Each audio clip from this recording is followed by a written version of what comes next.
அந்த ராபோஜனத்தில் இருக்கிற அந்த சீஷர்களை வைத்து பல தவறான காரியங்கள் இயேசு கிறிஸ்துவை பற்றியே சொல்லியிருக்கிறாங்க. எவ்வளோ பேருக்கு அது தெரியும்?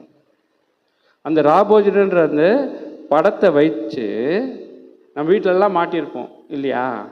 அந்த பார்த்தீங்கன்னா அந்த படத்தை வைத்து பல தவறான கருத்துக்கள், வேதாகமத்துக்கு புறம்பாக இருக்கிற கருத்துக்களை நம்ம என்ன பண்ணுறோம் அந்த படத்தில் பார்க்கலாம். ரொம்ப ஆச்சரியமான விஷயம். ஆக்சுவலாக அந்த படத்தை நம்ம வீட்டிலே வைக்கக்கூடாது. ஏன் தெரியுங்களா? டார்வின்சிங் தியரின்னு ஒன்று இருக்குது. அதில் நீங்கள் பார்த்தீங்கன்னா இந்த படத்தை வைத்து தான் அந்த ஒரு படமே ஆக்கியிருக்கிறாங்க. அது முழுக்க முழுக்க தவறான ஒரு திரைப்படம். நல்லா ஞாபகம் வச்சுங்க.